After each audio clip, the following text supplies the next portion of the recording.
മഹാശിവസ്വരൂപ യോഗീശ്വരായ നമഃ. എല്ലാവർക്കും നമസ്കാരം. ഞാനിന്നിവിടെ പറയാൻ പോകുന്നത് ഇതെന്തായിരിക്കും എന്ന് എല്ലാവർക്കും അറിയാം.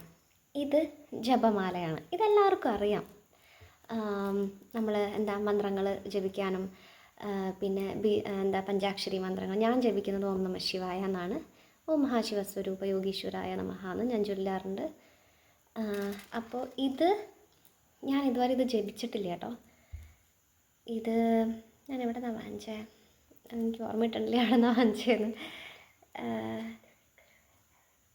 ഇത് ഞാൻ ചോറ്റാനിക്കര അമ്പലത്തിൽ നിന്ന് വാങ്ങിച്ച രുദ്രാക്ഷത്തിൻ്റെ ജപിക്കുന്ന മാല. ഇന്ത്യയിലുള്ള ജപമാലയുടെ ഈ ഭാഗം ഉണ്ടല്ലോ, തുമ്പ്, ഇത് പൊട്ടിപ്പോയായിരുന്നു. അപ്പം ഞാൻ ഒരു പുതിയതൊരെണ്ണം വാങ്ങിച്ചതാണ്. അപ്പോൾ ഇത് ജപമാല, ഇതൊരെണ്ണം എൻ്റെ കയ്യിലുണ്ട്. ഇത് ഞാൻ ചോറ്റാനിക്കര അമ്പലത്തിൽ നിന്ന് വാങ്ങിച്ചതാണ്. ഇത് 109 രുദ്രാക്ഷങ്ങളുണ്ട്. പഞ്ചമുഖി രുദ്രാക്ഷമാണ്. ഇത് ഒറിജിനൽ ആണോ ഇല്ലെന്നൊന്നും എനിക്കറിയില്ല കേട്ടോ.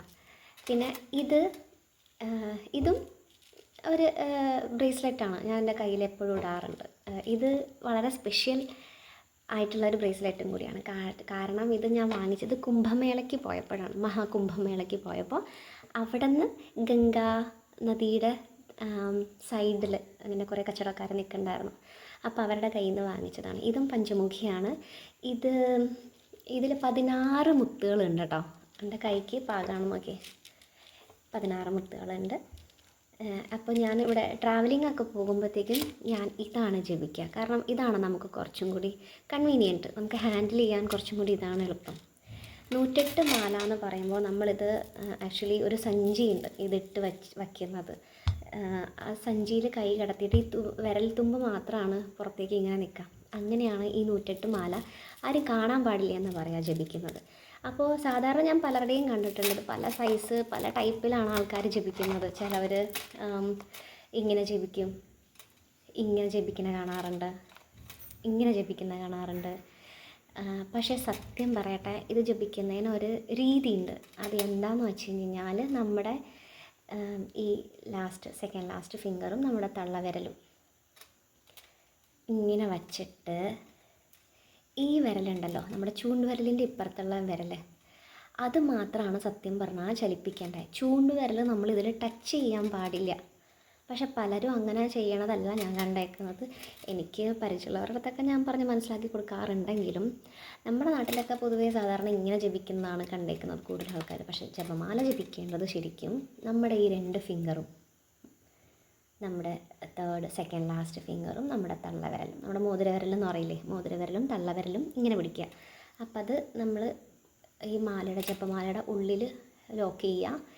എന്നിട്ട് ഈ വിരലുണ്ടല്ലോ, ചൂണ്ടുവിരലിൻ്റെ ഇപ്പുറത്തുള്ള വിരൽ, ആ വിരൽ കൊണ്ട് വേണം ഓം നമഃ ശിവായ, ഓം നമഃ ശിവായ, ഓം നമഃ ശിവായ എന്ന് ഏതാണെങ്കിലും, ഓം നമഃ ശിവായ മന്ത്രമാവട്ടെ, വിഷ്ണുവിനെ ആരാധിക്കുന്നവരാവട്ടെ, ദേവീനെ ആരാധിക്കുന്നവരാരായാലും ഈ വിരൽ ഇങ്ങനെ നമ്മൾ പറഞ്ഞിട്ട് വേണം ജപിക്കണമെങ്കിൽ.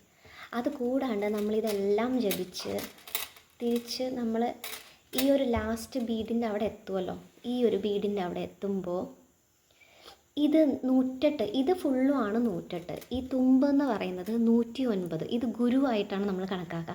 അപ്പോൾ നമ്മൾ ഗുരുവിനെ കവച്ച് വെച്ച് നമ്മൾ പോകില്ല ജപമാല ജപിക്കുമ്പോൾ. അപ്പോൾ നമ്മളിവിടെ 108 എത്തി ഇവിടെ നിർത്തിയിട്ട് ഇത് തിരിച്ച് ഇപ്പോൾ നമ്മൾ ഇങ്ങനെ ജപിച്ച് ഇവിടെ നമ്മൾ 108 ഇവിടെ എടുത്ത് നിർത്തി. അത് തിരിച്ച് നമ്മളിങ്ങനെ ടേൺ ചെയ്ത് തിരിച്ച് നമ്മൾ ഇവിടെ നിന്ന് ഇങ്ങനെയാണ് എണ്ണി തുടങ്ങുക. അപ്പോൾ നമ്മളിത് ജപിച്ചിട്ട് ഇത് കവർ ചെയ്ത് നമ്മൾ അപ്പുറത്തേക്ക് എണ്ണരുത്. ഞാനൊന്നും കൂടി കാണിച്ചു തരാം. ഇപ്പോൾ ഇത് ഇങ്ങനെയാണ് ഇരിക്കുന്നത്. ഇവിടെ ഞാൻ പിടിച്ചു. ഇത് ജസ്റ്റ് ടേൺ ചെയ്യുക, ഇങ്ങനെ ടേൺ ചെയ്യുക. ടേൺ ചെയ്യുന്നിട്ട് വീണ്ടും നമ്മളിങ്ങനെ ജപിച്ചു കൊടുക്കുക. അപ്പോൾ നമ്മളിത് കവർ ചെയ്ത് ഇപ്പുറത്തേക്ക് പോകുന്നില്ല. അപ്പോൾ ഞാൻ വേണമെങ്കിൽ ഒന്ന് കാണിച്ചു തരാം. പിന്നെ ഈ 108, എന്തുകൊണ്ടാണ് ഈ 108 മണികളെന്ന് നിങ്ങൾക്ക് ആർക്കെങ്കിലും അറിയാമോ? നമ്മുടെ ഹൈന്ദവ വിശ്വാസപ്രകാരം 108 എന്നുള്ളത് ഭയങ്കര ഒരു പവർഫുൾ, ഒരു ഭയങ്കര ഒരു ആത്മീയത ഉള്ളൊരു നമ്പറാണ് 108 എന്ന് പറയുന്നത്. എന്തുകൊണ്ടാണ് 108 മണികൾ പ്ലസ് 1 ഗുരു 109, ടോട്ടൽ 109 ആണെങ്കിൽ നമ്മൾ ഗുരുവായിട്ടുള്ളതാണ്, നമ്മളത് കണക്ക് കൂട്ടില്ല. 108 തന്നെ നമ്മൾ പറയാറുള്ളൂ. എന്തുകൊണ്ടായിരിക്കും 108? എന്തുകൊണ്ടാണ് 110 അതിന് മേലെ ഒന്നും ആവാനെന്നറിയാം? ഞാൻ പറഞ്ഞുതരാം. 108 എന്നുള്ളത് ഭയങ്കര ഒരു ദൈവിക നമ്പറായിട്ടാണ് നമ്മുടെ ഹിന്ദു കൾച്ചറിൽ പറയപ്പെടുന്നത്. ഈ ബ്രഹ്മാണ്ടം എന്ന് പറയുമല്ലോ, ഭൂമി, സൂര്യൻ, ചന്ദ്രൻ, ഇവരുടെയൊക്കെ ദൂരം എന്ന് പറയുന്നത് 108ൻ്റെ വ്യാസമായിട്ടാണ് കണക്കാക്കുക. അപ്പോൾ ഈ ബ്രഹ്മാണ്ടത്തെ ഫുള്ള് റെപ്രസെൻ്റ് ചെയ്യുന്ന നമ്പറാണ് 108. പിന്നെ നിങ്ങളൊന്ന് ചിന്തിച്ച് നോക്കൂ, എല്ലാ ദേവീദേവന്മാർക്കും 108 നാമങ്ങളുണ്ടാവും. ശ്രദ്ധിച്ചിട്ടില്ലേ? ദേവിക്കായാലും ഉണ്ട്, മഹാദേവനായാലും ഉണ്ട്, ഈവൻ എൻ്റെ യോഗീശ്വരനാണെങ്കിലും അദ്ദേഹത്തിന് 108 ശതനാമാവലികളുണ്ട്. അപ്പോൾ ഓൾമോസ്റ്റ് എല്ലാ ദേവതകൾക്കും 108 ഉണ്ട്. പിന്നെ മനുഷ്യന് 108 എന്താ പറയുക, 108 ഇച്ഛകളുണ്ടെന്നാണ് പറയുക. 108 ഇച്ഛകൾ എന്ന് പറഞ്ഞാൽ എന്താണ്? 108 ആഗ്രഹങ്ങൾ.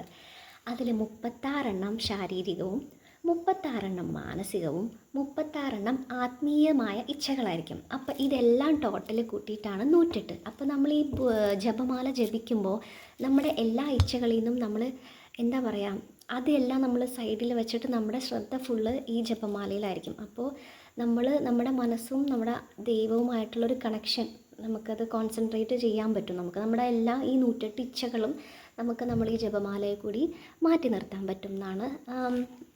അതും കൂടി ഇതായിട്ടാണ് നമ്മൾ 108 റെപ്രസെൻ്റ് ചെയ്യുന്നത് കേട്ടോ. പിന്നെ അത് കൂടാണ്ട് നമ്മുടെ ശരീരത്തിൽ സുപ്രധാന 108 നാഡീ കേന്ദ്രങ്ങളുണ്ട്. അവയെല്ലാം ഒന്നിക്കുന്നത് നമ്മുടെ ഹൃദയചക്രയുടെ ആ ഭാഗത്താണ്. അപ്പോൾ അതിനെയും കൂടി 108 എന്നുള്ള സംഖ്യ റെപ്രസെൻ്റ് ചെയ്യുന്നു. പിന്നെ 108 എന്ന് പറയുമ്പോൾ 1, 0, 8 സിംബോളിസ് ആയിട്ട് മതി 108 എന്ന് എഴുതും. അതിൽ 1 എന്നുള്ളതിന് എന്താ പറയുക? ഏകത്വം.